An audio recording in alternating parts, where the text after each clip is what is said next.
अस्सलाम वालेकुम dear aspirants. जिस तरह ਅਸੀਂ ਜਾਣਦੇ ਹਾਂ ਕਿ ਕੋਈ ਵੀ ਐਗਜ਼ਾਮ ਹੈ ਸੀ ਕੰਪੀਟੀਸ਼ਨ ਦਾ ਐਗਜ਼ਾਮ ਹੈ, ਚਾਹੇ CSS ਹੈ ਜਾਂ PMS ਹੈ, ਉਸ ਦੇ ਵਿੱਚ ਇੱਕ ਆਪਸ਼ਨਲ ਸਬਜੈਕਟ ਹੈ ਪੰਜਾਬੀ ਦਾ। ਇਸ ਸਬਜੈਕਟ ਦਾ ਇੱਕ ਅਹਿਮ ਹਿੱਸਾ ਹੈ ਜਦੀਦ ਸ਼ਾਇਰੀ ਦਾ, ਔਰ ਇਸ ਜਦੀਦ ਸ਼ਾਇਰੀ ਦੇ ਵਿੱਚ ਇੱਕ ਮਸ਼ਹੂਰ ਸ਼ਾਇਰ ਨੇ ਮੁਨੀਰ ਨਿਆਜ਼ੀ ਹੋਰੀ। ਅਸੀਂ ਕੋਸ਼ਿਸ਼ ਕਰ ਰਹੇ ਹਾਂ कि पंजाबी का जिहड़ा ये पेपर है उसके जिहड़े अहम मौजूआत ने उन्होंने उत्ते चानन पाइए। इस दे नाल नाल जिहड़े पिछले सालों के कुछ सवालात पूछे गए हैं उन्होंने दे जवाबात भी असी लभण की कोशिश करांगे। इस तो पहले असां इस चीज़ के उत्ते चानन पा चुके हैं कि मुनीर नियाज़ी होरां दे जिंदगी के हालात किस तरह सन और उन्होंने दी जिहड़ी पंजाबी शायरी है उसका असी वेरवा भी पहले कर चुके हैं। लेकिन अज की वीडियो दे विच असी बहस करांगे उन्होंने सवालों के उत्ते। अज गल करांगे उन्होंने सवालों के उत्ते जिहड़े पहले सालों के जिहड़े पेपर ने उन्होंने पूछे गए हैं और उन्होंने जवाब असी किस तरह दे सकते हैं। इस उत्ते अज असी गल करांगे। अक्सर जिहड़ा सवाल पूछा गया मुनीर नियाज़ी होरां दी शायरी उत्ते वो है इस तरह पूछा जाता है कि मुनीर नियाज़ी होरां दी शायरी दे विच डर ते खौफ का अंसर पाया जाता है। इस उत्ते गल करो या इस दे नाल नाल मुनीर नियाज़ी होरां दी अलामत नगारी उत्ते अक्सर सवाल पूछा जाता है और उसके नाल नाल एक अहम जिहड़ा मौजू है जिस उत्ते अक्सर सवाल पूछा जाता है वो है उन्हां दी नरकसियत का पहलू। तो अज असी कोशिश करेंगे इस वीडियो के विच असी इन्हां तीनों सवालों के जवाब किस तरह दे सकते हैं उस उत्ते अज असी गल करांगे। सब तो पहले अगर असी गल करिए मुनीर नियाज़ी होरां दी शायरी दे विच डर ते खौफ दा पै जाना। उन्हां दी अगर तुसी शायरी पढ़ो जिस तरह उन्होंने किताब है सफ़र की रात उसके तुसी वेखो तो जगह जगह तो थानू डर तो खौफ का जिहड़ा अंसर है वो पाया जाएगा। ठीक है, जिस तरह उन्होंने किताब के अगर वो जिस तरह एक जंगल है उस जंगल का मंजर पेश करते हैं, किस तरह वो दसते हैं कि जंगल के जिहड़े रुख ने उन्होंने टीनियाँ एक दूसरे के नाल फसी हुई ने। ठीक है ना, हर पासे गुप अनेरा है, बेशक दिन है लेकिन गुप अनेरा है क्योंकि वो टीनियाँ एक दूसरे फसी हुई ने और इतना घना जंगल है कि सूरज की रोशनी भी ज़मीन तक नहीं पहुँच पा रही। तो उस तो वो की एक खौफ की एक अलामत जिहड़ा है ना वो दसना चाह रहे हैं। ठीक हो गया, और उस दे नाल वो जिक्र करते हैं उन्होंने डरावनी चीज़ों का, उन्होंने चुड़ैलों का, उन्होंने भूतनियां का और कब्रिस्तान का जिहड़े मंजर हैं उन्होंने बारे भी वो गल करते हैं और एक डर ते खौफ की कैफियत वो पेश करते हैं। जिस तरह उन्होंने एक हवाला है, शेरां का हवाला है कि गर्दियाँ कंधां उत्ते दिसन छिट्टां लाल पुआर दियां, अद्धी राती बूहे खड़कन डैना चीकां मार दियां, सप दी शुकर गुंजे जिवें गल्लां गुजे प्यार दियां, इधर उधर लुक लुक हसन शक्लां शहरों पार दियां, रूहां वांगू कोलों लंघन महकां बासी हार दियां, कब्रिस्तान दे रस्ते दसन कुकां पहरेदार दियां। तो ये सब उन्होंने शेरां तो भी बिल्कुल लग रहा है कि किस तरह डर ते खौफ उन्होंने शायरी दे विच पाया जाता है। इस नाल नाल अगर वो वेख्या जाए कि रात का मंजर एक जगह तो बयान करते हैं कि जंगल से जो गुजर रहे हैं तो रात का मंजर है तो किस तरह अनेरियां चल रही ने तो किस तरह जी हवा की आवाज़ा आ रही ने और कितनी डरावनियां ने उस दे बारे भी वो उसकी मंजर कशी कुछ इस तरह करते हैं कि वरदे मींह में टुरिया जावां रात सी बहुत ही काली, अपने ही परछावे कोलों दिल नूं डराउण वाली, शां शां करदे रुख पीपल दे अन्नियां करदियां वावां, उस रात ते बहुते लोकी भुल गए घर दियां रावां। असी इन्हां तो शेरां तो इस चीज़ का बखूबी अंदाज़ा ला सकते हैं कि किस तरह उन्होंने शायरी विच डर ते खौफ पाया जाता है। इस दे नाल नाल अगर वेखो तो इस तरह एक आलीशान दरबार उसके बारे वो की लिखते हैं। वो लिखते हैं कि एक समंदर तेज़ गुलाबी ऊपर चमके चंद, पानी उत्ते तरदा आवे काले नाग दा फन, एक दरबार नजरी आउंदा बड़ा ही आलीशान, उस दे अंदर कोई नहीं वसदा कमरे ने सुनसान, फिर भी दिल विच धड़का रहिंदा पता नहीं किस वेले कोई लुटेरा इत्थे आके खून दी होली खेले। तो इस ਜਿਹੜੀ ਅਸੀਂ ਨਜ਼ਮ ਹੈ ਉਸ ਦੇ ਵਿੱਚ ਵੀ ਵੇਖੋ ਤੇ ਉਹਨਾਂ ਨੂੰ ਇੱਕ ਡਰ ਤੇ ਖੌਫ ਪੈ ਜਾ ਰਿਹਾ, ਇੱਕ ਲੁੱਟੇ ਜਾਣ ਦਾ ਖੌਫ ਹੈ, ਇੱਕ ਸੱਪਨ ਦਾ ਉਹ ਕਰ ਰਹੇ ਨੇ, ਜ਼ਿਕਰ ਕਰ ਰਹੇ ਨੇ, ਇੱਕ ਡਰ ਤੇ ਖੌਫ ਦੀ ਅਲਾਮਤ ਪੈਦਾ ਕਰਨ ਲਈ। ਠੀਕ ਹੈ, ਤਾਂ ਉਹ ਇੱਕ ਇਸ ਤਰ੍ਹਾਂ ਦਾ ਹੀ ਡਰ ਖੌਫ ਉਹਨਾਂ ਦੇ ਹੋਰ ਬਹੁਤ ਸਾਰੇ ਉਹਨਾਂ ਦੇ ਸ਼ੇਰਾਂ ਦੇ ਵਿੱਚ ਪਾਇਆ ਜਾਂਦਾ ਹੈ। ਜਿਸ ਤਰ੍ਹਾਂ ਉਹਨਾਂ ਦਾ ਇੱਕ ਹੈ ਖਾਲੀ ਦਰਗਾਹਾਂ ਦੀ ਸੈਰ, ਇੱਕ ਨਜ਼ਮ ਹੈ ਉਹਨਾਂ ਦੀ, ਉਸ ਦੇ ਵਿੱਚ ਵੀ ਉਹ ਲਿਖਦੇ ਨੇ ਕਿ ਜਿਵੇਂ ਅਜ਼ਲ ਤੂੰ ਇੰਜੀ ਚੁੱਪ ਨੇ, ਗੁੰਬਦ ਪੱਕੀਆਂ ਥਾਵਾਂ ਦੇ, ਦਿਲ ਨੂੰ ਹੋਰ ਵੀ ਖਾਲੀ ਕਰਦੇ, ਦਰ ਖਾਲੀ ਦਰਗਾਹਾਂ ਦੇ। ਇਸ ਦੇ ਨਾਲ ਨਾਲ ਇੱਕੋ ਕੱਚੇ ਮਕਾਨ ਦਾ ਮੰਜ਼ਰ ਵੀ ਪੇਸ਼ ਕਰਦੇ ਨੇ ਔਰ ਉਸ ਕੱਚੇ ਮਕਾਨ ਦੇ ਹਵਾਲੇ ਨਾਲ ਦੱਸਦੇ ਨੇ ਕਿਸ ਤਰ੍ਹਾਂ ਇੱਕ ਵੈਰਾਨ ਜਗ੍ਹਾ 'ਤੇ ਕੱਚਾ ਜਿਹਾ ਮਕਾਨ ਹੈ ਔਰ ਕੱਚੀਆਂ ਕੰਧਾਂ ਨੇ ਉਸ ਦੀਆਂ, ਇੱਕ ਸੁਨਸਾਨ ਜਿਹਾ ਵਿਹੜਾ ਹੈ, ਉਸ ਦੇ ਵਿੱਚ ਖਖਰਾਂ ਬਣੀਆਂ ਨੇ, ਉਸ ਦੇ ਵਿੱਚ ਬਿਲਕੁਲ ਹਰ ਤਰਫ ਸन्नाटा ਹੈ ਔਰ ਖੌਫ ਇੱਕ ਕਿਸਮ ਦਾ ਉਸ ਦੇ ਵਿੱਚ ਮਹਿਸੂਸ ਹੁੰਦਾ ਹੈ ਉਸ ਘਰ ਦੇ ਵਿੱਚ। ਔਰ ਉਸ 'ਤੇ ਇੱਕ ਦਰਵਾਜ਼ਾ ਹੈ, ਦਰਵਾਜ਼ੇ ਦੀ ਕੈਫੀਅਤ ਉਹ ਕਿਸ ਤਰ੍ਹਾਂ ਬਿਆਨ ਕਰਦੇ ਨੇ ਕਿ ਉਹ ਲਿਖਦੇ ਨੇ ਕਿ ਅੱਧਾ ਪਾਸਾ ਰੋਸ਼ਨੀ ਦੇ ਵਿੱਚ, ਅੱਧਾ ਗੁੱਪ ਹਨੇਰੇ ਵਿੱਚ, ਇੱਕ ਅੱਖ ਸੂਰਜ ਵਾਂਗੂ ਚਮਕੇ, ਇੱਕ ਹੈ ਗੁੱਪ ਹਨੇਰੇ ਵਿੱਚ। ਅਤੇ ਇਸ ਤਰ੍ਹਾਂ ਵੇਖੋ ਕਿ ਉਹ ਇੱਕ ਉਸ ਜਿਹੜਾ ਇੱਕ ਦਰਵਾਜ਼ਾ ਹੈ, ਉਹ ਦਰਵਾਜ਼ੇ ਦੀ ਅੱਧੀ ਹਿੱਸੇ ਨੂੰ ਕਿਸ ਤਰ੍ਹਾਂ ਉਹ ਇੱਕ ਰੋਸ਼ਨੀ ਦੇ ਵਿੱਚ ਹੈ, ਇੱਕ ਗੁੱਪ ਹਨੇਰੇ ਵਿੱਚ ਹੈ, ਔਰ ਇਸ ਦੇ ਨਾਲ ਉਹਨਾਂ ਨੇ ਇੱਕ ਡਰ ਅਤੇ ਖੌਫ ਪੈਦਾ ਕਰਨ ਦੀ ਕੋਸ਼ਿਸ਼ ਕੀਤੀ ਹੈ। ਉਸ ਤੋਂ ਬਾਅਦ ਉਹ ਇੱਕ ਹੋਰ ਜਗ੍ਹਾ 'ਤੇ ਲਿਖਦੇ ਨੇ ਕਿ ਕਿਸ ਤਰ੍ਹਾਂ ਹਰ ਜਗ੍ਹਾ 'ਤੇ ਹਰ ਪਾਸੇ ਸੱਪ ਹੀ ਸੱਪ ਮੌਜੂਦ ਨੇ। ਠੀਕ ਹੈ, ਔਰ ਇਹ ਵੀ ਇੱਕ ਉਹਨਾਂ ਦਾ ਖੌਫ ਦਾ ਇੱਕ ਅਲਾਮਤ ਹੈ ਕਿ ਜੇ ਉਹ ਲਿਖਦੇ ਨੇ ਕਿ ਮਹਿਕ ਹੋਵੇ ਅਤੇ ਉੱਥੇ ਸੱਪ, ਸੁਰ ਹੋਵੇ ਅਤੇ ਉੱਥੇ ਸੱਪ, ਧਰਤੀ ਹੇਠ ਹਨੇਰਿਆਂ ਅੰਦਰ ਜ਼ਰ ਹੋਵੇ ਅਤੇ ਉੱਥੇ ਸੱਪ। ਇਸ ਤਰ੍ਹਾਂ ਉਹ ਹਰ ਜਗ੍ਹਾ 'ਤੇ ਜਿਸ ਤਰ੍ਹਾਂ ਦੇ ਸੱਪ, ਹਰ ਜਗ੍ਹਾ 'ਤੇ ਇੱਕ ਡਰਾਉਣੀ ਚੀਜ਼ਾਂ ਔਰ ਹਰ ਜਗ੍ਹਾ 'ਤੇ ਨੁਕਸਾਨ ਪਹੁੰਚਾਉਣ ਵਾਲੇ ਜਿਹੜੇ ਅਨਸਰ ਮੌਜੂਦ ਨੇ ਉਹ ਬਿਆਨ ਕਰਦੇ ਨੇ ਔਰ ਇਸ ਇੱਕ ਖੌਫ ਦੀ, ਇੱਕ ਡਰ ਦੀ ਇੱਕ ਅਲਾਮਤ ਪੈਦਾ ਕਰਦੇ ਨੇ। ਇਸੇ ਤਰ੍ਹਾਂ ਅਗਰ ਵੇਖੋ ਤਾਂ ਇਸ ਘਬਰਾਹਟ ਦਾ ਇੱਕ ਆਲਮ, ਇੱਕ ਪਰੇਸ਼ਾਨੀ ਦਾ ਆਲਮ ਪੈਦਾ ਹੁੰਦਾ ਜਦੋਂ ਇਹ ਸਾਰੀਆਂ ਚੀਜ਼ਾਂ ਉਹ ਆਪਣੀ ਅੱਖਾਂ ਦੇ ਨਾਲ ਵੇਖਦੇ ਨੇ। ਅਤੇ ਇਸ ਘਬਰਾਹਟ ਦੇ ਆਲਮ ਦੇ ਵਿੱਚ ਵੀ ਉਹਨਾਂ ਦਾ ਇੱਕ ਖੌਫ ਬਿਲਕੁਲ ਵਾਜ਼ਿਹ ਨਜ਼ਰ ਆਉਂਦਾ ਹੈ। ਜਿਸ ਤਰ੍ਹਾਂ ਉਹ ਲਿਖਦੇ ਨੇ ਕਿ ਕਿਸ ਨੂੰ ਮਿਲਾਂ ਅਤੇ ਕਿਸ ਤੋਂ ਵਿਛੜਾਂ, ਸਮਝ ਨਾ ਆਵੇ ਮੈਨੂੰ, ਕਿੱਥੋਂ ਟੁਰਾਂ ਅਤੇ ਕਿੱਥੇ ਜਾਵਾਂ, ਸਮਝ ਨਾ ਆਵੇ ਮੈਨੂੰ, ਕਿਸ ਵੱਲ ਜ਼ਹਿਰ ਦੀ ਅੱਖ ਨਾਲ ਤੱਕਾਂ, ਕਿਸ ਨੂੰ ਗਲ ਨਾਲ ਲਾਵਾਂ, ਕਿਹੜੇ ਰਸਤੇ ਕਦਮ ਨੂੰ ਰੱਖਾਂ, ਸਾਹਮਣੇ ਇੰਨੀਆਂ ਰਾਵਾਂ। ਇਹ ਹੈ ਉਹ ਘਬਰਾਹਟ ਦਾ ਆਲਮ ਔਰ ਉਸ ਖੌਫ ਦੀ ਕੈਫੀਅਤ ਦੀ ਵਜ੍ਹਾ ਤੋਂ ਕਿਸ ਤਰ੍ਹਾਂ ਘਬਰਾਏ ਹੋਏ ਨਜ਼ਰ ਆਉਂਦੇ ਨੇ ਔਰ ਉਹਨਾਂ ਦੀ ਸ਼ਾਇਰੀ ਵਿੱਚ ਉਹ ਘਬਰਾਹਟ ਔਰ ਖੌਫ ਔਰ ਡਰ ਉਹ ਬਿਲਕੁਲ ਵਾਜ਼ਿਹ ਨਜ਼ਰ ਆਉਂਦਾ ਹੈ। ਇਸੇ ਤਰ੍ਹਾਂ ਇਹ ਖੌਫ ਦਾ ਅੰਸਰ ਉਹਨਾਂ ਦੇ ਕੁਝ ਹੋਰ ਸ਼ੇਅਰਾਂ ਦੇ ਵਿੱਚ ਵੀ ਮੌਜੂਦ ਹੈ। ਜਿਸ ਤਰ੍ਹਾਂ ਇੱਕ ਫਿਰਾਕ ਦੀ ਰਾਤ ਹੈ, ਉਸ ਦੀ ਵਜ੍ਹਾ ਤੋਂ ਵੀ ਉਹਨਾਂ ਦੇ ਉੱਤੇ ਖੌਫ ਦੀ ਕੈਫੀਅਤ ਤਾਰੀ ਹੈ। ਜਿਸ ਤਰ੍ਹਾਂ ਉਹ ਲਿਖਦੇ ਨੇ ਕਿ ਲੰਮੀ ਰਾਤ ਫਿਰਾਕ ਦੀ, ਜਿਵੇਂ ਠੰਡੀ ਸਿਲ, ਚੜ੍ਹਿਆ ਚੰਨ ਅਸਮਾਨ 'ਤੇ, ਕੰਬਣ ਲੱਗਾ ਦਿਲ। ਅਤੇ ਇਹ ਦਿਲ ਦਾ ਕੰਬਣ ਜਾਣਾ, ਦਿਲ ਦਾ ਡਰ ਜਾਣਾ, ਉਹ ਇਸ ਚੀਜ਼ ਦੀ ਇਹ ਅਕਾਸੀ ਕਰ ਰਿਹਾ ਹੈ ਕਿ ਉਹਨਾਂ ਦੀ ਸ਼ਾਇਰੀ ਦੇ ਵਿੱਚ ਡਰ ਅਤੇ ਖੌਫ ਦਾ ਜਿਹੜਾ ਅੰਸਰ ਹੈ ਉਹ ਬੜਾ ਭਰਵਾਂ ਪਾਇਆ ਜਾਂਦਾ ਹੈ। ਇਸ ਦੇ ਨਾਲ ਨਾਲ ਉਹਨਾਂ ਦੇ ਸ਼ਾਇਰੀ ਦੇ ਵਿੱਚ ਇੱਕ ਮਰਨ ਦਾ ਜਿਹੜਾ ਖੌਫ ਹੈ ਉਹ ਵੀ ਕਿਸੇ ਜਗ੍ਹਾ 'ਤੇ ਝਲਕਦਾ ਹੈ ਕਿ ਇਸ ਤਰ੍ਹਾਂ ਲੱਗਦਾ ਹੈ ਕਿ ਉਹ ਨਾ ਮਰਨ ਦੇ ਖੌਫ ਦਾ ਜਿਹੜਾ ਹੈ ਉਹ ਉਹਨਾਂ ਤੋਂ ਤਾਰੀ ਹੈ ਔਰ ਉਹ ਨਹੀਂ ਚਾਹੁੰਦੇ ਕਿ ਬਾਕੀ ਲੋਕ ਵੀ, ਉਹਨਾਂ ਦੇ ਨਾਲ ਦੇ ਜਿਹੜੇ ਲੋਕ ਨੇ ਉਹ ਵੀ ਮਰਨ। ਅਤੇ ਇਸ ਤਰ੍ਹਾਂ ਦਾ ਉਹਨਾਂ ਦਾ ਇੱਕ ਸ਼ੇਰ, ਬੜਾ ਖੂਬਸੂਰਤ ਸ਼ੇਰ ਉਹਨਾਂ ਦਾ ਕੁਝ ਇਸ ਤਰ੍ਹਾਂ ਹੈ ਕਿ ਏਡੀਆਂ ਦਰਦੀ ਅੱਖਾਂ ਦੇ ਵਿੱਚ ਹੰਝੂ ਭਰਨ ਨਾ ਦੇਵਾਂ, ਵਸ ਚੱਲੇ ਤੇ ਇਸ ਜਹਾਨ ਵਿੱਚ ਕਿਸੇ ਨੂੰ ਮਰਨ ਨਾ ਦੇਵਾਂ। ਅਤੇ ਇਹ ਉਹ ਮਰਨ ਦਾ ਇੱਕ ਖੌਫ ਹੈ ਜਿਹੜਾ ਉਹਨਾਂ ਦੇ ਇਹਨਾਂ ਸ਼ੇਰਾਂ ਦੇ ਵਿੱਚ ਬਾਕਾਇਦਾ ਮੌਜੂਦ ਹੈ। ਇਸ ਦੇ ਨਾਲ ਉਹਨਾਂ ਦੀ ਕੁਝ ਮੁਖਤਸਰ ਨਜ਼ਮਾਂ ਨੇ, ਉਹਨਾਂ ਦੇ ਵਿੱਚ ਵੀ ਉਹ ਖੌਫ ਅਤੇ ਉਹ ਜਿਹੜਾ ਡਰ ਹੈ ਉਸ ਦਾ ਅੰਸਰ ਵੇਖਿਆ ਜਾ ਸਕਦਾ ਹੈ। ਉਹਨਾਂ ਦੀ ਇੱਕ ਬੜੀ ਮੁਖਤਸਰ ਜੀ ਨਜ਼ਮ ਹੈ ਕਿ ਸ਼ਹਿਰ ਦੇ ਮਕਾਨ। ਉਸ ਦੇ ਵਿੱਚ ਉਹ ਲਿਖਦੇ ਨੇ ਕਿ ਆਪਣੇ ਹੀ ਡਰ ਤੋਂ ਜੁੜੇ ਹੋਏ ਨੇ ਇੱਕ ਦੂਜੇ ਦੇ ਨਾਲ ਸ਼ਹਿਰ ਦੇ ਮਕਾਨ। ਤਾਂ ਇਹ ਉਹ ਖੌਫ ਡਰ ਉਹਨਾਂ ਦਾ ਨਾ ਸਿਰਫ ਜੰਗਲਾਂ ਦੇ ਹਵਾਲੇ ਨਾਲ ਉਹ ਬਿਆਨ ਕਰਦੇ ਨੇ ਕਿ ਜੰਗਲ ਦਾ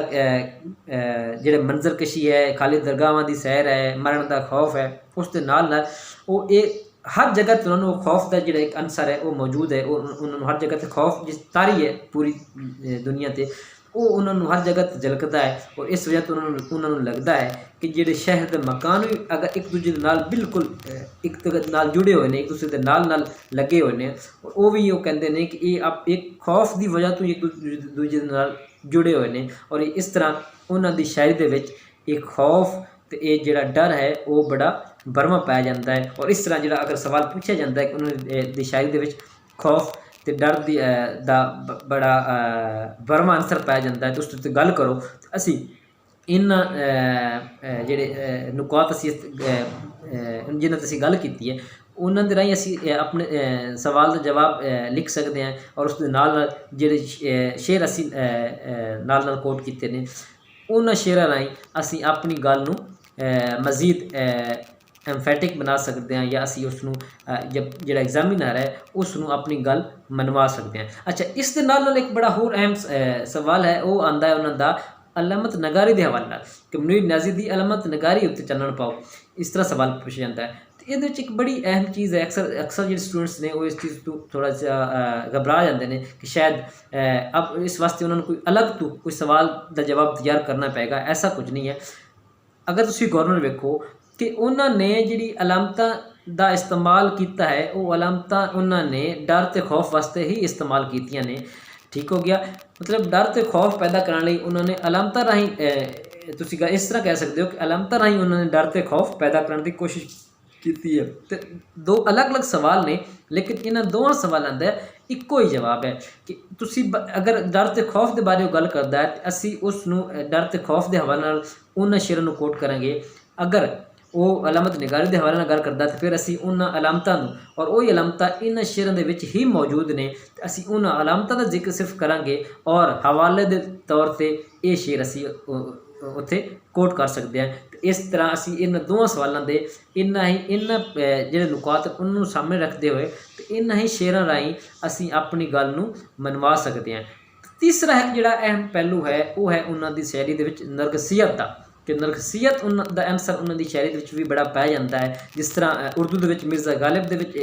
ਦੀ ਸ਼ਾਇਰੀ ਵਿੱਚ ਇਹ ਅਨਸਰ ਬੜਾ ਬਰਮਾ ਹੈ, ਇਸ ਤਰ੍ਹਾਂ ਪੰਜਾਬੀ ਦੇ ਵਿੱਚ ਮੁਨੀਰ ਨਿਆਜ਼ੀ ਔਰ ਦੀ ਸ਼ਾਇਰੀ ਦੇ ਵਿੱਚ ਜਿਹੜਾ ਨਰਗਸੀਅਤ ਦਾ ਪਹਿਲੂ ਹੈ ਉਹ ਬਹੁਤ ਜ਼ਿਆਦਾ ਪੈ ਜਾਂਦਾ ਹੈ। ਅਤੇ ਅੱਗੇ ਹੁਣ ਅਸੀਂ ਉਹਨਾਂ ਦੇ ਇਸ ਪਹਿਲੂ ਦੇ ਹਵਾਲੇ ਨਾਲ ਗੱਲ ਕਰਦੇ ਹਾਂ ਕਿ ਅਗਰ ਸਾਡਾ ਕੋਈ ਸਵਾਲ ਸਾਡੇ ਕੋਲ ਪੁੱਛਿਆ ਜਾਂਦਾ ਹੈ ਨਰਗਸੀਅਤ ਦੇ ਹਵਾਲੇ ਨਾਲ, ਉਸ ਨੂੰ ਅਸੀਂ ਕਿਸ ਤਰ੍ਹਾਂ ਲਿਖ ਸਕਦੇ ਹਾਂ।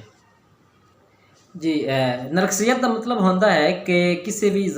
ਦਾ ਆਪਣੀ ਜ਼ਾਤ ਨੂੰ ਅਹਿਮ ਸਮਝਣਾ, ਆਪਣੀ ਜ਼ਾਤ 'ਤੇ ਆਸ਼ਿਕ ਹੋਣਾ, ਆਪਣੀ ਜ਼ਾਤ ਨੂੰ ਅਹਿਮੀਅਤ ਦੇਣਾ, ਆਪਣੀ ਜ਼ਾਤ ਨੂੰ ਮਰਕਜ਼ ਸਮਝਣਾ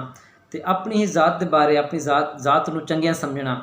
ਇਸ ਨੂੰ ਆਖਿਆ ਜਾਂਦਾ ਨਰਗਸੀਅਤ ਦਾ ਪਹਿਲੂ। ਅਤੇ ਇਹ ਨਰਗਸੀਅਤ ਦਾ ਜਿਹੜਾ ਪਹਿਲੂ ਹੈ ਉਹ ਮੁਨੀਰ ਨਿਆਜ਼ੀ ਹੋਰਾਂ ਦੀ ਸ਼ਾਇਰੀ ਦੇ ਵਿੱਚ ਵੀ ਬੜਾ ਬਰਮਾ ਪਾਇਆ ਜਾਂਦਾ ਹੈ। ਅਤੇ ਅਗਰ ਹਵਾਲੇ ਲਈ ਉਹਨਾਂ ਦਾ ਸ਼ੇਰ ਵੇਖੀਏ ਕਿ ਮੈਨੂੰ ਜਿਹੜੀ ਧੁਨ ਲੱਗ ਜਾਂਦੀ ਫੇਰ ਨਾ ਉਸ ਤੋਂ ਹਟਦਾ ਮੈਂ, ਰਾਤਾਂ ਵਿੱਚ ਵੀ ਸਫ਼ਰ ਏ ਮੈਨੂੰ, ਦਿਨ ਵੀ ਟੁਰਿਆਂ ਕੱਟਦਾ ਮੈਂ, ਕਦੇ ਨਾ ਰੋਕੇ ਕੰਡੇ ਕੱਢੇ, ਜ਼ਖਮ ਕਦੇ ਨਾ ਸੀਤਾ ਮੈਂ, ਕਦੇ ਨਾ ਪਿੱਛੇ ਮੁੜ ਕੇ ਤੱਕਿਆ, ਕੂਚ ਜਦੋਂ ਵੀ ਕੀਤਾ ਮੈਂ। ਅਤੇ ਇਸ ਦੇ ਵਿੱਚ ਉਹ ਇਹਨਾਂ ਸ਼ੇਰਾਂ ਰਾਹੀਂ ਉਹ ਬੜੀ ਆਪਣੀ ਜ਼ਾਤ ਦੇ ਹਵਾਲੇ ਨਾਲ ਗੱਲ ਕਰਦੇ ਨੇ, ਆਪਣੀ ਜ਼ਾਤ ਦੇ ਬਾਰੇ ਦੱਸਦੇ ਨੇ ਕਿ ਕਿਸ ਤਰ੍ਹਾਂ ਉਹ ਜਿਹੜੀ ਠਾਣ ਲੈਂਦੇ ਨੇ, ਜੋ ਕੁਝ ਕਰਨ ਦੀ ਠਾਣ ਲੈਂਦੇ ਨੇ, ਉਸ ਫਿਰ ਕਦੇ ਵੀ ਪਿੱਛੇ ਨਹੀਂ ਹਟੇ ਔਰ ਉਹ ਕਰਕੇ ਵਿਖਾਉਂਦੇ ਨੇ। ਉਹਨਾਂ ਦਾ ਅਜ਼ਮ ਅਤੇ ਉਹਨਾਂ ਦਾ ਜ਼ਾਤ ਦਾ ਜਿਹੜਾ ਹੌਸਲਾ ਹੈ ਉਹ ਇਹਨਾਂ ਸ਼ੇਰਾਂ ਦੇ ਵਿੱਚ ਬਿਲਕੁਲ ਵਾਜ਼ਿਹ ਨਜ਼ਰ ਆਉਂਦਾ ਹੈ। ਔਰ ਉਹ ਇਸ ਸ਼ੇਰਾਂ ਦੇ ਵਿੱਚ ਇੱਕ ਚੀਜ਼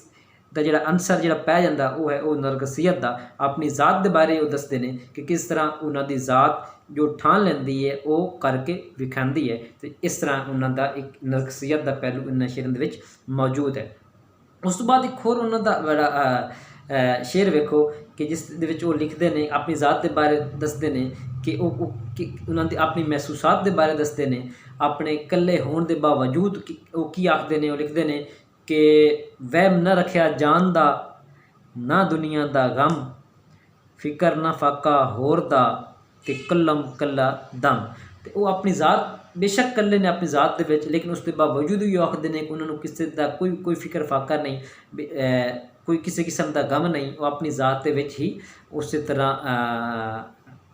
ਮਸ਼ਗੂਲ ਨੇ ਔਰ ਆਪਣੀ ਜ਼ਾਤ ਨੂੰ ਹੀ ਅਹਿਮੀਅਤ ਦਿੰਦੇ ਨਜ਼ਰ ਆਉਂਦੇ ਨੇ। ਇਸ ਤਰ੍ਹਾਂ ਉਹਨਾਂ ਦੀ ਇੱਕ ਹੋਰ ਨਜ਼ਮ ਦੇ ਕੁਝ ਸ਼ੇਰ ਨੇ, ਉਹ ਲਿਖਦੇ ਨੇ ਕਿ ਸੱਖਰ ਦੁਪਹਿਰ ਨੂੰ ਜਾਂਦਿਆਂ ਜਾਂਦਿਆਂ ਜੇ ਕੋਈ ਪਿੱਛੋਂ ਬੁਲਾਵੇ, ਪਿੱਛੇ ਮੁੜ ਕੇ ਕਦੇ ਨਾ ਵੇਖੋ, ਲੱਖ ਉਹ ਮਿੰਨਤਾਂ ਪਾਵੇ। ਤੇ ਇਸ ਦੇ ਵਿੱਚ ਵੀ ਸਾਨੂੰ ਬਿਲਕੁਲ ਇੱਕ ਵਾਜ਼ਿਹ ਤੌਰ 'ਤੇ ਇਹ ਚੀਜ਼ ਨਜ਼ਰ ਆਉਂਦੀ ਹੈ ਕਿ ਆਪਣੀ ਜ਼ਾਤ ਦੇ ਗਿਰਦ ਹੀ ਉਹਨਾਂ ਦਾ ਸਭ ਕੁਝ ਘੁੰਮ ਰਿਹਾ ਹੈ। ਔਰ ਉਹ ਕਿਸ ਤਰ੍ਹਾਂ ਉਹ ਵਾਜ਼ਿਹ ਕਰ ਰਹੇ ਨੇ ਕਿ ਉਹਨਾਂ ਦੀ ਜ਼ਾਤ ਹੀ ਅਹਿਮ ਹੈ ਉਹਨਾਂ ਲਈ। ਬਾਕੀ ਲੋਕਾਂ ਦੇ ਹਵਾਲੇ ਨਾਲ ਬੇਸ਼ੱਕ ਉਹ ਕਹਿੰਦੇ ਨੇ ਕਿ ਤੁਸੀਂ ਦੁਪਹਿਰ ਨੂੰ ਜਾ ਵੀ ਰਹੇ ਹੋ ਕਿੱਥੇ, ਉਹ ਲੋਕ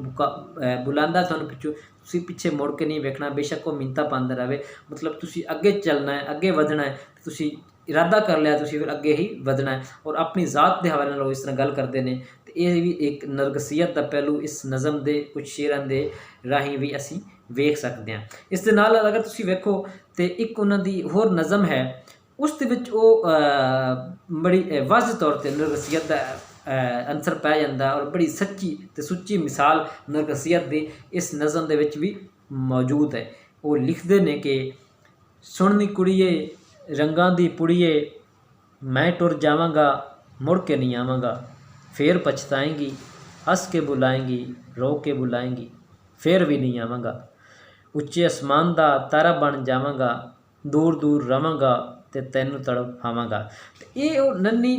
ਜੀ ਜਿਹੜੀ ਕੁੜੀ ਹੈ ਉਸ ਨੂੰ ਉਹ ਮੁਖਾਤਿਬ ਹੁੰਦੇ ਨੇ, ਔਰ ਮੁਖਾਤਿਬ ਹੋਣ ਦੇ ਬਾਵਜੂਦ ਉਹ ਆਪਣੀ ਜ਼ਾਤ ਦੀ ਜਿਹੜੀ ਅਹਿਮੀਅਤ ਹੈ ਉਸ ਨੂੰ ਬਿਲਕੁਲ ਵੀ ਨਹੀਂ ਭੁੱਲੇ। ਔਰ ਆਪਣੀ ਜ਼ਾਤ ਦੇ ਹਵਾਲੇ ਨਾਲ ਉਹਨੂੰ ਕਹਿੰਦੇ ਨੇ ਕਿ ਮੈਂ ਇੱਕ ਵਕਤ ਆਏਗਾ ਜਦੋਂ ਤੇਰੇ ਤੋਂ ਦੂਰ ਟੁਰ ਜਾਵਾਂਗਾ, ਔਰ ਫਿਰ ਬੇਸ਼ੱਕ ਤੂੰ ਜਿतना ਮਰਜ਼ੀ ਬੁਲਾਏਂਗੀ, ਹੱਸ ਕੇ ਬੁਲਾएं ਰੋ ਕੇ ਬੁਲਾएं, ਜਿਸ ਤਰ੍ਹਾਂ ਮਰਜ਼ੀ ਬੁਲਾਏਂਗੀ, ਮੈਂ ਫਿਰ ਵਾਪਸ ਨਹੀਂ ਆਉਣਾ। ਇਸ ਦੇ ਵਿੱਚ ਵੀ ਉਹਨਾਂ ਦੀ ਆਪਣੀ ਜ਼ਾਤ ਦਾ ਜਿਹੜਾ ਅੰਸਰ ਹੈ, ਆਪਣੀ ਜ਼ਾਤ ਦੀ ਜਿਹੜੀ ਅਹਿਮੀਅਤ ਹੈ ਉਹ ਬਿਲਕੁਲ ਇੱਕ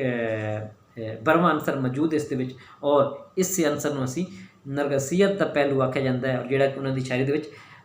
ਬਹੁਤ ਜ਼ਿਆਦਾ ਮੌਜੂਦ ਹੈ। ਇਸੇ ਤਰ੍ਹਾਂ ਵੇਖੋ ਕਿ ਉਹਨਾਂ ਦਾ ਇੱਕ ਹੋਰ ਬੜਾ ਸ਼ੇਰ ਹੈ ਕਿ ਉਹ ਜੋ ਕਰਨਾ ਚਾਹੁੰਦੇ ਨੇ ਦੁਨੀਆ ਲਈ, ਆਪਣੇ ਲੋਕਾਂ ਲਈ ਕਰਨਾ ਚਾਹੁੰਦੇ ਨੇ। ਉਹ ਜਿਸ ਤਰ੍ਹਾਂ ਉਹ ਚਾਹੁੰਦੇ ਨੇ ਕਿ ਕੋਈ ਵੀ ਦੁਨੀਆ ਦੇ ਜਿਹੜੇ ਲੋਕ ਨੇ ਕੋਈ ਵੀ ਰੋਵੇ ਨਾ ਉਹਨਾਂ ਦੇ ਹੁੰਦਿਆਂ, ਔਰ ਉਹਨਾਂ ਦੇ ਹੁੰਦਿਆਂ ਕੋਈ ਵੀ ਕਿਸੇ ਨੂੰ ਵੀ ਉਹ ਮਰਨ ਨਾ ਦੇਣ। ਅਗਰ ਉਹਨਾਂ ਦੇ ਵਾਸਤੇ ਵਿੱਚ ਕੋਈ ਚੀਜ਼ ਹੋਵੇ ਉਹ ਆਪਣੀ ਉਹਨਾਂ ਦੀ ਜ਼ਾਤ ਦੇ ਹਵਾਲੇ ਨਾਲ ਦੁਬਾਰਾ ਉਹ ਗੱਲ ਕਰਦੇ ਨੇ। ਉਹ ਕੀ ਲਿਖਦੇ ਨੇ ਕਿ ਏਡੀਆਂ ਦਰਦੀ ਅੱਖਾਂ ਦੇ ਵਿੱਚ ਹੰਝੂ ਭਰਨ ਨਾ ਦੇਵਾਂ, ਵਸ ਚੱਲੇ ਤੇ ਇਸ ਜਹਾਨ ਵਿੱਚ ਕਿਸੇ ਨੂੰ ਮਰਨ ਨਾ ਦੇਵਾਂ। ਅਤੇ ਇਹ ਇਸ ਹਵਾਲੇ ਦੇ ਨਾਲ ਅਗਰ ਤੁਸੀਂ ਵੇਖੋ ਤਾਂ ਉਹਨਾਂ ਦੇ ਸਾਰੇ ਸ਼ੇਰਾਂ ਦੇ ਵਿੱਚ ਉਹ ਨਰਗਸੀਅਤ ਦਾ ਜਿਹੜਾ ਪਹਿਲੂ ਹੈ ਉਹ ਬੜਾ ਵਾਜ਼ਿਹ ਤੌਰ 'ਤੇ ਨਜ਼ਰ ਆ ਰਿਹਾ, ਉਹਨਾਂ ਦੀ ਜ਼ਾਤ ਦੇ ਹਵਾਲੇ ਨਾਲ ਨਜ਼ਰ ਆਉਂਦਾ ਹੈ। ਅਤੇ ਇਹ ਨਰਗਸੀਅਤ ਦਾ ਪਹਿਲੂ ਵੀ ਉਹਨਾਂ ਦੀ ਸ਼ਾਇਰੀ ਦੇ ਵਿੱਚ ਇੱਕ ਵਾਜ਼ਿਹ ਇੱਕ ਤੌਰ 'ਤੇ ਪਾਇਆ ਜਾਂਦਾ ਉਹਨਾਂ ਦੀ ਸ਼ਾਇਰੀ ਦੇ ਵਿੱਚ। ਅਤੇ ਇਹ ਸਨ ਕੁਝ ਸ਼ਾਇਰੀ ਦੇ ਹਵਾਲੇ ਨਾਲ ਜਿਹੜੇ ਅਕਸਰ ਸਵਾਲ ਪੁੱਛੇ ਜਾਂਦੇ ਨੇ ਉਹਨਾਂ ਦੀ ਸ਼ਾਇਰੀ ਦੇ ਹਵਾਲੇ ਨਾਲ, ਕਿ ਡਰ ਤੇ ਖੌਫ ਦੇ ਬਾਰੇ ਪੁੱਛਿਆ ਜਾਂਦਾ ਹੈ, ਅਲਾਮਤ ਨਿਗਾਰੀ ਦੇ ਬਾਰੇ ਪੁੱਛਿਆ ਜਾਂਦਾ ਹੈ, ਔਰ ਨਰਗਸੀਅਤ ਦੇ ਬਾਰੇ ਉਹਨਾਂ ਦਾ ਪੁੱਛਿਆ ਜਾਂਦਾ ਹੈ। ਬਾਜ਼ ਔਕਾਤ ਕੁਝ ਸਵਾਲ ਥੋੜ੍ਹਾ ਬਹੁਤ ਤਬਦੀਲ ਕਰਕੇ ਵੀ ਦਿੱਤਾ ਜਾਂਦਾ, ਜਿਸ ਤਰ੍ਹਾਂ ਪੁੱਛਿਆ ਜਾਂਦਾ ਹੈ ਕਿ ਮੁਨੀਰ ਨਿਆਜ਼ੀ ਹੋਰੀ ਨਵੇਂ ਰੁਝਾਨ ਦੇ ਸ਼ਾਇਰ ਨੇ, ਅਤੇ ਯਕੀਨਨ ਉਹ ਜਿਹੜੇ ਨਵੇਂ ਰੁਝਾਨ ਦੇ ਸ਼ਾਇਰ ਨੇ ਉਹ ਉਹਨਾਂ ਦੇ ਜਿਹੜੇ ਨਏ ਤਜਰਬਾਤ ਨੇ ਪੰਜਾਬੀ ਸ਼ਾਇਰੀ ਦੇ ਵਿੱਚ, ਉਹਨਾਂ ਦੇ ਰਾਹੀਂ ਅਸੀਂ ਉਸ ਨੂੰ ਸਾਬਿਤ ਕਰਾਂਗੇ ਕਿ ਉਹਨਾਂ ਦੇ ਇਸਤਿਆਰਾਂ ਦਾ ਇਸਤੇਮਾਲ, ਉਹਨਾਂ ਦਾ ਅਲਾਮਤਾਂ ਦਾ ਇਸਤੇਮਾਲ, ਉਹਨਾਂ ਦੇ ਜਿਹੜੇ ਖੂਬਸੂਰਤ ਲਫ਼ਜ਼ਾਂ ਦੀ ਜਿਹੜੀ ਵਰਤੋਂ ਹੈ ਉਸ ਦੇ ਹਵਾਲੇ ਨਾਲ, ਸਿੱਧੀ ਅਤੇ ਸੰਵਾਰੀ ਜਿਹੜੀ ਜ਼ਬਾਨ ਉਹਨਾਂ ਇਸਤੇਮਾਲ ਕੀਤੀ ਉਸ ਦੇ ਹਵਾਲੇ ਨਾਲ, ਔਰ ਇਸ ਹਵਾਲੇ ਨਾਲ ਅਸੀਂ ਪਹਿਲੇ ਹੀ ਉਹਨਾਂ ਦੀ ਜਿਹੜੀ ਸ਼ਾਇਰੀ ਦਾ ਇੱਕ ਵੇਰਵਾ ਕੀਤਾ ਹੈ, ਉਸ ਤੋਂ ਵੀ ਫਾਇਦਾ ਉਠਾਇਆ ਜਾ ਸਕਦਾ ਜਿਹੜੀ ਇੱਕ ਦੂਸਰੀ ਵੀਡੀਓ ਦੇ ਵਿੱਚ ਮੌਜੂਦ ਹੈ। ਅਗਰ ਅੱਜ ਦੀ ਗੱਲ ਨੂੰ ਅਸੀਂ ਸਮੋਵੀਏ, ਅਗਰ ਅਸੀਂ ਉਸ ਦਾ ਜਿਹੜੀ ਅਖੀਰਲੀ ਗੱਲ ਹੈ ਜਾਂ ਮੁੱਖ ਦੀ ਗੱਲ ਹੋ ਜਾਂਦੀ ਹੈ, ਜਾਂ ਗੱਲ ਦਾ ਸੱਟਾ ਜਿਸ ਨੂੰ ਅਸੀਂ ਆਖਿਆ ਜਾਂਦਾ ਹੈ ਉਹ ਕਰੀਏ ਇਹਨਾਂ ਸਵਾਲਾਂ ਦੇ ਹਵਾਲੇ ਨਾਲ, ਅਤੇ ਅਸੀਂ ਇਹ ਬਾਨੂ ਕੁਦਸੀ ਹੋਰਾਂ ਦੀ ਜਿਹੜੇ ਕੁਝ ਅਲਫਾਜ਼ ਨੇ ਉਹਨਾਂ ਦੇ ਦਿਬਾਚਾ ਸਫ਼ਰ ਦੀ ਰਾਤ ਜਿਹਨਾਂ ਨੇ ਲਿਖੇ ਨੇ ਉਸ ਦੇ ਹਵਾਲੇ ਨਾਲ ਗੱਲ ਕਰਾਂਗੇ। ਉਹ ਲਿਖਦੀਆਂ ਨੇ ਕਿ ਉਹ ਗਮੇ ਜਾਨਾ ਜਾਂ ਗਮੇ ਦੌਰਾਂ ਨੂੰ ਸਿੱਧਾ ਨਾਂ ਲੈ ਕੇ ਨਹੀਂ ਬੁਲਾਉਂਦਾ, ਚੁੜੇਲਾਂ ਜਾਦੂਗਰਨੀਆਂ ਸਪਨੀਆਂ ਅਤੇ ਭੂਤਨੀਆਂ ਕਹਿ ਕੇ ਸੱਦਦਾ ਹੈ। ਮੇਰੀ ਸਮਝ ਵਿੱਚ ਸ਼ਾਇਰੀ ਅਤੇ ਸ਼ਾਇਰ ਦਾ ਵੱਡਾ ਕਮਾਲ ਇਹੋ ਰਮਜ਼ ਹੈ। ਮਾਨਵੀਅਤ ਦੇ ਹਵਾਲੇ ਨਾਲ ਵੀ ਅਗਰ ਅਸੀਂ ਗੱਲ ਕਰੀਏ ਤਾਂ ਉਹਨਾਂ ਦੇ ਕਈ ਐਸੇ ਸ਼ੇਰ, ਕਈ ਐਸੀ ਨਜ਼ਮਾਂ ਮੌਜੂਦ ਨੇ ਜਿਸ ਦੇ ਵਿੱਚ ਜਿਹੜਾ ਰੋਮਾਨਵੀ ਪੱਖ ਹੈ ਉਹ ਮੌਜੂਦ ਹੈ। ਔਰ ਅਗਰ ਹਵਾਲੇ ਲਈ ਅਸੀਂ ਵੇਖੀਏ ਤਾਂ ਉਹਨਾਂ ਦਾ ਇੱਕ ਨਜ਼ਮ ਦੇ ਕੁਝ ਸ਼ੇਰ ਨੇ ਕਿ ਜਦੋਂ ਦਾ ਉਸਦਾ ਵਿਆਹ ਹੋਇਆ ਹੈ, ਅੱਜ ਉਹ ਮੁੜ ਕੇ ਆਈ ਹੈ, ਜਿਵੇਂ ਕੋਈ ਵਿਛੜੀ ਰੂਹ ਅਸਮਾਨੋਂ ਉੱਡ ਕੇ ਆਈ ਹੈ। ਅਤੇ ਇਸ ਦੇ ਵਿੱਚ ਉਹ ਜਿਹੜੇ ਮਹਿਬੂਬ ਦਾ ਹੈ ਉਸਦੇ ਜਿਹੜਾ ਵਿਛੋੜਾ ਹੈ, ਵਿਛੋੜੇ ਦੇ ਹਵਾਲੇ ਨਾਲ ਉਹ ਗੱਲ ਕਰਦੇ ਨੇ ਤੇ ਉਹ ਇਹਨਾਂ ਸ਼ੇਅਰਾਂ ਰਾਹੀਂ ਉਹਨਾਂ ਦਾ ਜਿਹੜਾ ਉਹ ਰੂਮਾਨੀਅਤ ਜਿਹੜੇ ਪਹਿਲੂ ਹੈ, ਔਰ ਉਸ ਰੂਮਾਨੀਅਤ ਦੇ ਵਿੱਚ ਜਿਹੜਾ ਦਾ ਇੱਕ ਅਹਿਮ ਜਿਹੜਾ ਹਿੱਸਾ ਹੁੰਦਾ ਹੈ ਉਹ ਵਿਛੋੜਾ ਹੁੰਦਾ ਹੈ। ਉਸ ਵਿਛੋੜੇ ਦੇ ਹਵਾਲੇ ਨਾਲ ਉਹ ਕੁਝ ਇਸ ਤਰ੍ਹਾਂ ਗੱਲ ਕਰਦੇ ਨੇ, ਔਰ ਇਸ ਦੇ ਹਵਾਲੇ ਨਾਲ ਬਹੁਤ ਸਾਰੀਆਂ ਔਕੜਾਂ, ਬਹੁਤ ਸਾਰੀਆਂ ਮੁਸ਼ਕਿਲਾਂ ਹੁੰਦੀਆਂ ਨੇ ਜਿਹੜੀਆਂ ਇਸ ਜਿਹੜੇ ਹਿੱਸੇ ਦੇ ਵਿੱਚ ਜਿਹੜੇ ਰੋਮਾਨਵੀ ਲੋਕ ਨੇ, ਇਸ ਨਾਲ ਤਾਲੁਕ ਰੱਖਣ ਵਾਲੇ ਲੋਕ ਨੇ, ਪਿਆਰ ਮੁਹੱਬਤ ਕਰਨ ਵਾਲੇ ਲੋਕ ਨੇ, ਉਹਨਾਂ ਨੂੰ ਬਰਦਾਸ਼ਤ ਕਰਨੀ ਪੈਂਦੀਆਂ ਨੇ। ਇਸ ਹਵਾਲੇ ਨਾਲ ਵੀ ਉਹਨਾਂ ਦੇ ਕੁਝ ਸ਼ੇਅਰ ਮੌਜੂਦ ਨੇ, ਜਿਵੇਂ ਉਹ ਲਿਖਦੇ ਨੇ ਕਿ ਕੁਝ ਉਂਝ ਵੀ ਰਾਵਾਂ ਔਖੀਆਂ ਸਨ, ਕੁਝ ਗੱਲ ਵਿੱਚ ਗਮ ਦਾ ਤੌਕ ਵੀ ਸੀ, ਕੁਝ ਸ਼ਹਿਰ ਦੇ ਲੋਕ ਵੀ ਜ਼ਾਲਿਮ ਸਨ, ਕੁਝ ਮੈਨੂੰ ਮਰਨ ਦਾ ਸ਼ੌਕ ਵੀ ਸੀ। ਇਸ ਤਰ੍ਹਾਂ ਵੇਖੋ ਕਿ ਇਹਨਾਂ ਦੇ ਰਾਹੀਂ ਜਿਹੜਾ ਉਹ ਰੋਮਾਨਵੀ ਪਹਿਲੂ ਹੈ ਉਸ ਦੇ ਵਿੱਚ ਆਉਣ ਵਾਲੀ ਜਿਹੜੀਆਂ ਮੁਸ਼ਕਿਲਾਂ ਨੇ ਉਹਨਾਂ ਨੇ ਬੜਾ ਵਰਵਾਂ ਅਤੇ ਬੜਾ ਵਾਜ਼ਿਹ ਕਿਸਮ ਦਾ ਇਜ਼ਹਾਰ ਕੀਤਾ ਹੈ, ਅਤੇ ਉਹ ਇਸ ਤੋਂ ਉਹਨਾਂ ਦਾ ਜਿਹੜਾ ਉਹ ਰੋਮਾਨਵੀ ਪੱਖ ਹੈ ਉਹ ਬੜਾ ਵਾਜ਼ਿਹ ਨਜ਼ਰ ਆਉਂਦਾ ਹੈ। ਇਸ ਦੇ ਨਾਲ ਜਿਹੜਾ ਉਹ ਰੋਮਾਨਵੀ ਪਹਿਲੂ ਹੈ ਉਸ ਦੇ ਹਾਲ ਨਾਲ ਬੜੀਆਂ ਅਹਿਮ ਗੱਲਾਂ ਔਰ ਬੜੇ ਖੂਬਸੂਰਤ ਸ਼ੇਅਰ ਉਹਨਾਂ ਦੇ ਮੌਜੂਦ ਨੇ। ਉਹਨਾਂ ਦੇ ਇਸ ਰੋਮਾਨਵੀ ਜਿਹੜਾ ਪੱਖ ਹੈ, ਰੋਮਾਨਵੀ ਜਿਹੜਾ ਪਹਿਲੂ ਹੈ, ਉਸ ਹਵਾਲੇ ਦੇ ਨਾਲ ਡਾਕਟਰ ਸੈਯਦ ਅਖਤਰ ਜਾਫਰੀ ਹੋਰੀ ਆਪਣੀ ਕਿਤਾਬ ਨਵੇਂ ਜ਼ਾਵੀਏ ਦੇ ਵਿੱਚ ਲਿਖਦੇ ਨੇ ਕਿ ਮੁਨੀਰ ਨਿਆਜ਼ੀ ਦੇ ਕਲਾਮ ਵਿੱਚ ਵੀ ਜ਼ਨਾਨੀ ਅਤੇ ਉਹਦੇ ਹੁਸਨ ਦਾ ਜ਼ਿਕਰ ਮੌਜੂਦ ਹੈ, ਪਰ ਉਹਦੇ ਵਿੱਚ ਨੰਗਾਪਨ ਅਤੇ ਲਜ਼ਤ ਪ੍ਰਸਤੀ ਨਹੀਂ। ਉਹ ਹੁਸਨ ਪ੍ਰਸਤ ਜ਼ਰੂਰ ਹੈ, ਪਰ ਉਸ ਨੂੰ ਹੈਵਾਨੀ ਅਤੇ ਸ਼ੈਤਾਨੀ ਜਜ਼ਬਿਆਂ ਦਾ ਸ਼ਿਕਾਰ ਬਣਾ ਕੇ ਪੈਮਾਲ ਕਰਨ ਦੇ ਸਖਤ ਮੁਖਾਲਿਫ ਹੈ।